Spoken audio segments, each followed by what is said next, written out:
Эфирда яңалыклар вакыты, студияда Алсу Нуриева. Исәнмесез? Бүгенге чыгарылышның төп темалары. Колабызда музыка педагоглары киләчәкне койгырта.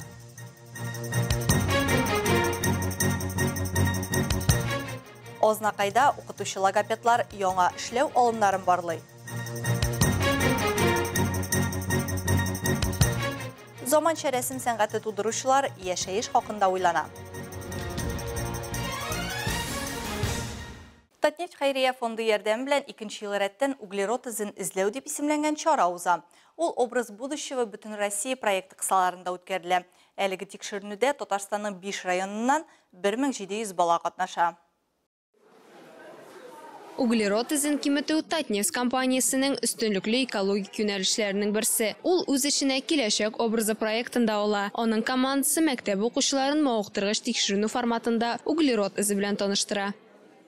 Углеродный след – это совокупность парниковых газов, которые выделяют у нас предприятия, деятельность человека, вообще городов. И сейчас все направлены на снижение углеродного следа, потому что это экологичнее для окружающей среды, для вообще деятельности людей и городов и стран. Оештыручылар сүзләренчә, климат үзгәреше белгечләрне углерод изен киметү әйләнә-тирәбезгә күбрәк файда китерү турында уйланырга мәҗбүр итә.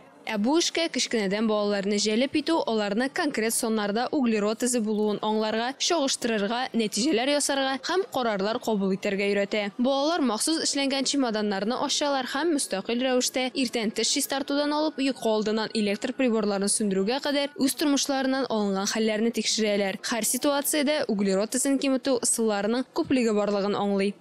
Я узнала много нового про экологию, познакомилась с новыми людьми. То есть для себя я набралась нового, узнала много всего интересного. Мне очень здесь понравилось. Мне это мероприятие очень понравилось, для меня это в новинку. Во-первых, было очень много людей. Я думала, мы будем работать со знакомыми по классам, но нас распределили. И в первую очередь это общение с новыми людьми, это работа в группе с новыми людьми. И для меня этот день запомнится надолго. Әлеге оригиналь тикшеренү фәнни һәм иҗади алымнарны үз эшенә алган белем алуның яңа форматы. Ул 3 этапта уза: чемоданчиклар белән эшләү, виртуаль бот ярдәмендә исәпләүләр һәм ток-шоуда катнашу. Программа балаларда гади тормыш ситуацияләре мисалында углерод изе исәпләүләре ярдәмендә табигать турында кайгыртуга аңлы рәвештә якын килүне формалаштыра. Лина Хәсәншина, Дамир Курбанов, яңалыклар вакыты, Луч Әлмәт телекомпаниясе.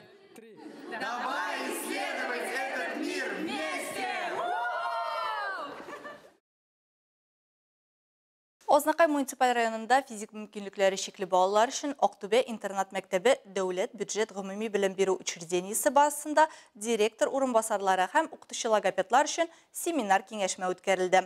Аның максаты инвалид балалар белән эшләүдә социаль элемтәләрне киңәйтү. Теманы Эльмира Шәрифуллина дәвам итәчәк.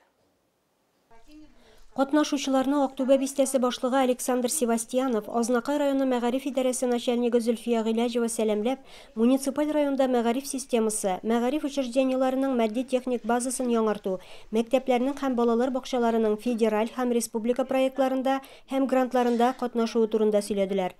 Семинарда шулай ук Татарстан Республикасы мәгариф һәм фән министрлыгының гомуми белем бирү бүлегенең әйдәп баручы консультанты Илнур Газимҗанов та катнашты. В ходе семинара будут затронуты вопросы реализации. Семинар барышында милли мәгариф проектын тормышка ашыру, дәресләр өчен югары технологияле җиһазлар булдыру мәсьәләләре каралачак.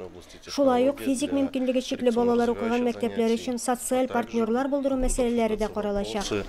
По созданию социальных партнеров. Семинарда катнашучылар матди-техник базаны яңарту аша сәламәтлек мөмкинлекләре чикләнгән укучыларга белем бирүгә ярдәм итүгә юнәлдерелгән Добра школа проектын тормышка ашыру белән таныштылар.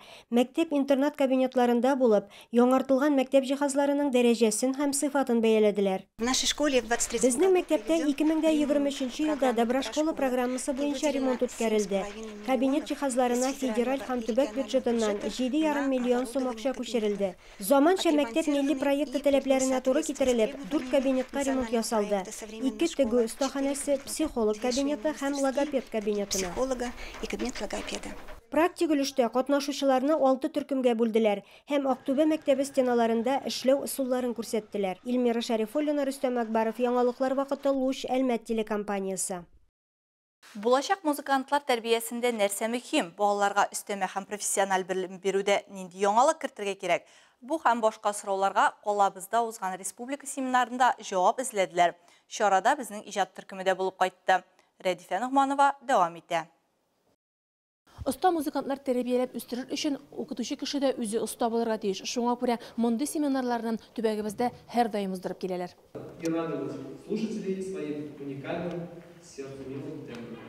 Семинарда катнашу өчен Рәис Нәгыймов исемендәге Әлмәт балалар музыка мәктәбенә республиканың 35 учреждениесеннән 250 оста җыелды. Шулай итеп, семинар 21 Татарстан шәһәрен берләштерде дигән сүз. Очрашуда күтәрелгән төп тема музыка дөньясының киләчәге һәм бу өлкәгә киләчәк белгечләрне әзерләү. Музыка мәктәбе көллият югары уку йорты кластерында үсеш өчен бүген республикабызда барлык мөмкинлекләр тудырылса да, төбәгебездә бу юнәлештә нефтьчеләрнең ярдәме аеруча зур. Үсештән туктарга ярамый. Мисал өчен 80нче еллар чыгарлы студентларның 100% диярлек үз юнәлешендә үсүен дәвам итсә, әйтик, быел Әлмәт музыка көллиятын тәмамлаучыларның 70% гына югары уку йортларына укырга кергән. Әле бу начар күрсәткеч түгел ди белгечләр. Музыка мәктәпләрен тәмамлап, музыка һәм сәнгать училищеларына килүчеләр тагын да әзрәк. Бу сәнгать дөньясы белән кызыксынучылар кимү дигән сүз түгел, башка юнәлешләрдә үсү мөмкинлеге киңәю белән аңлатыла. Шул ук вакытта барлык өлкәләрдәге кадрлар кытлыгы да чагылыш таба әлеге вазгыятьтә. Учитель без учеников – это как дерево без плодов. А для того, чтобы плод созрел, это нужно, конечно, огромное усилие преподавателя, его харизма, его собственный опыт и, конечно, профессионализм. Семинар кысаларында Әлмәт музыка көллияте укытучылары үз юнәлешләрендәге эшчәнлек белән таныштырды. Шулай ук Нәҗип Җиһанов исемендәге Казан дәүләт консерваториясе педагоглары остаханәләр оештырды. Баян классы педагогы Сәйдәш Фахразиев сүзләренчә, мондый чаралар кече шәһәрләр һәм районнарда эшләүче укытучылар өчен аеруча да мөһим. Чөнки нәкъ менә алар җилкәсенә асылташ булырдай талантларны күреп алып, сәнгать дөньясына алып килү ята. Югары уку йортлары белгечләренә исә шул асылташларны бриллиант итәсе генә кала. Иң мөһиме бу укытучылар өчен дип уйлыйм, чөнки кече шәһәрләрдә барыбер гомер ничектер үзенчәлекле, салмак ничектер уза. Укытучыларга үзләренә дә ниндидер яңа импульс кирәк, яңа шундый ничек әйтим, импульс инде. Шул ук укучыларга ул мотивация. Семинар барышында Нәҗип Җиһанов исемендәге Казан дәүләт консерваториясе педагогы Екатерина Михайлова чыгышы да оештырылган иде. Моннан тыш катнашучылар Әлмәт музыка көллияте халык уен кораллары оркестрының консерваториядә хезмәттәшләр катнашындагы концерты да булды. Рәдифә Нугманова, Рафаэль Сафин, яңалыклар вакыты Луч Әлмәт телекомпаниясе. 30 октябрьдә Россиядә тренер көне билгеләп үтелә. Бу бәйрәм рәсми статуска ия булмаса да, аны бөтен ил буенча барлык спорт учреждениеләрендә һәм оешмаларында билгеләп үтәләр. Киләсе сюжет герое Әмир Харасов та әлеге һөнәрне үзенең тормыш юлы итеп сайлый.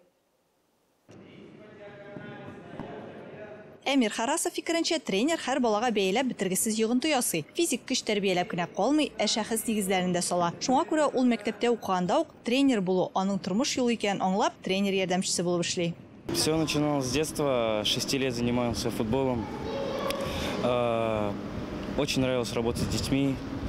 В итоге оказался здесь на роли помощника. Моя задача – это научить поколение играть в футбол. Остаз һәр баланы аерым шәхес итеп күрә һәм тәрбияләргә тырыша. Ул тренировка вакытында хаталарны төзәтә, күнегүләрне ничек дөрес башкарырга икәнен аңлата. Шул ук вакытта ул аларны көчле һәм кыю, үзләренең фикерен якларга, үз көчләренә ышанырга өйрәтә. Когда я начал работать, ты понимаешь, что не все так просто, и каждому ребенку нужно заложить сначала базу, а потом уже из этой базы делать будущее. Задача стоит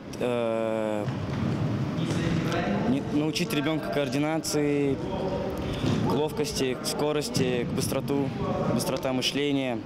Тренер үз карамагындагы балаларга чын күңеленнән ышана, балалар җавап итеп үз тренерлар турында бары яхшы фикер белдерәләр. Иногда он бывает строгий, иногда не строгий. Но он сам хороший. Мне очень нравится на его тренировках. Он иногда строгий и иногда хороший. И может нам помочь в любых ситуациях сложных. Әмир сүзләренчә, бүгенге бәйрәмдә аның иң яхшы бүләк булып, һәр вакыт үзе тәрбияләп үстергән спортчыларның уңышлары һәм казанышлары калачак. Рәсем сәнгатен сөючеләр өчен Әлмәт иҗтимагый үзәгендә яңа күргәзмә ачылды. Биреде заманча техника һәм жанрларда иҗат итүче рәссамнарның эшләрен күрергә була. Колабыз өчен вакыйга булган әлеге күргәзмә Татнефть хәйрия фонды ярдәме белән мөмкин булды. Мы очень рады, что появилась такая возможность.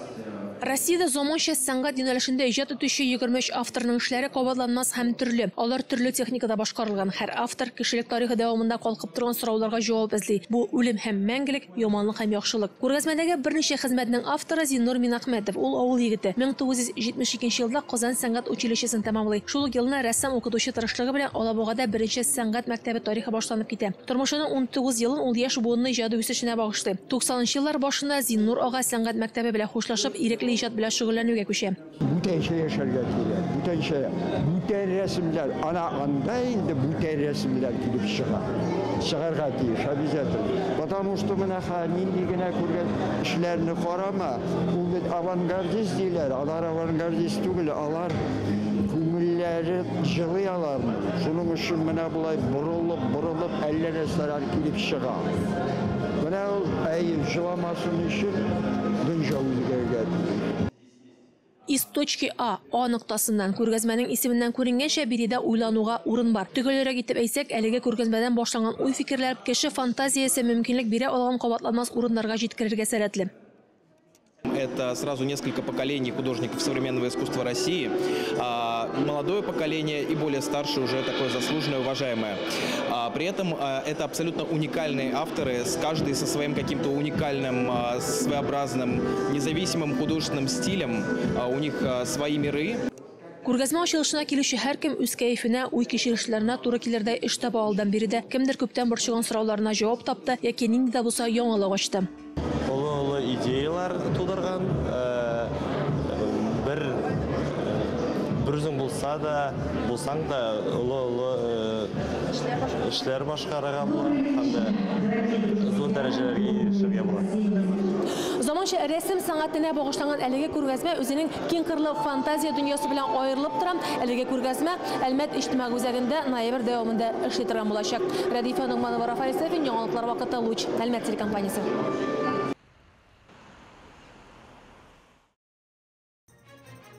Бүгінгі шығарылышта шулар еді. Мен Алсу Нұриева һәм монтаж операторы Динара Гайнетдинова. Сезнең белән сау булашабыз.